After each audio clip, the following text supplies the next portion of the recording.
Avec Laure Manin ce soir. Bonsoir Laure. Bonsoir Anthony. Le Parlement européen vient de suspendre la mise en œuvre de l'accord commercial conclu avec les États-Unis. De quoi s'agit-il ? Et oui, effectivement, ce lundi, le Parlement a décidé de reporter la mise en œuvre de cet accord qui a été décidé au mois de juillet à Thornbury, en Écosse, avec les États-Unis. Un accord qui prévoyait 15% de droits de douane pour les produits européens vendus aux États-Unis. C'était -1, puisque la Commission du commerce international du Parlement devait se prononcer ce mardi, demain, pour justement cette mise en œuvre. Alors, des droits de douane à 15%, mais aussi un certain nombre de droits de douane levés sur des produits stratégiques, par exemple les produits pharmaceutiques, épargnés donc par les droits de douane.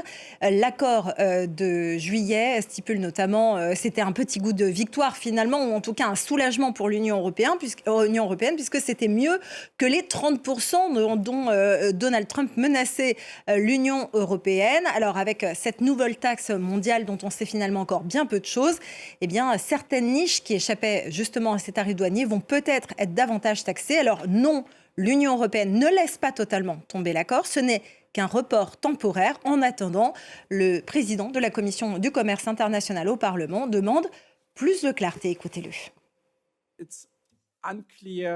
On ne sait pas s'il y aura des mesures supplémentaires, ni comment les États-Unis vont garantir réellement le respect de l'accord conclu à Thornbury. Nous aurons une autre réunion mercredi prochain pour examiner l'évolution de la situation. Nous nous en tenons donc à l'accord. Un accord est un accord, mais il doit être également respecté par l'autre partie.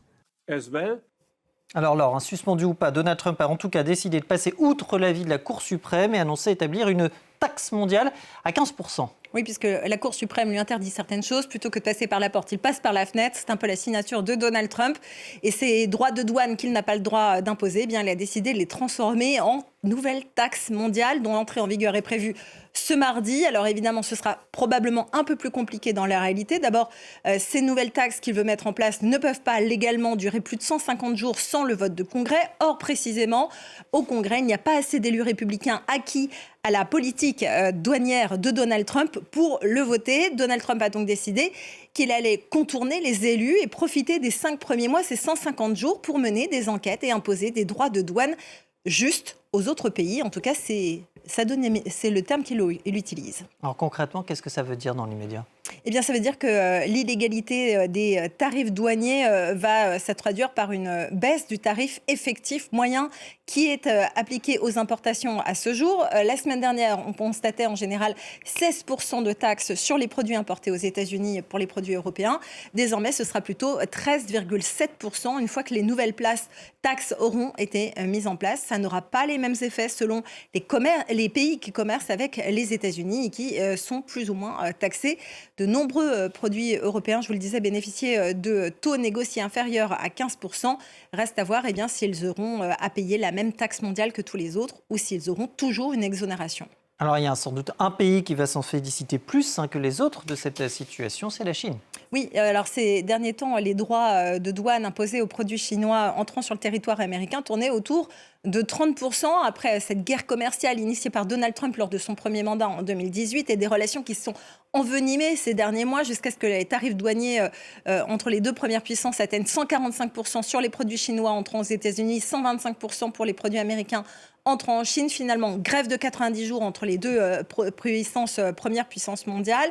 Les taxes américaines étaient repassées à 30% pour les produits chinois, à 10% pour les produits américains entrant en Chine. Les négociations ont repris. Donald Trump est même probablement attendu en Chine entre le 31 mars et le 2 avril. La Maison-Blanche doit encore confirmer. Et parmi les objets de la négociation, il y a notamment cette cette volonté de Donald Trump d'imposer de très forts, massifs achats de soja américain à la Chine.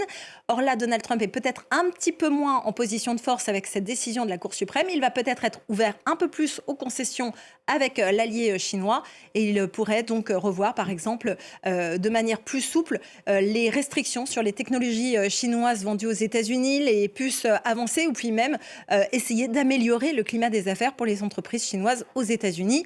D'ailleurs, lorsqu'il a appris la décision de la Cour suprême vendredi, Donald Trump l'avait accusé de servir la Chine. Merci beaucoup, Laure Manin.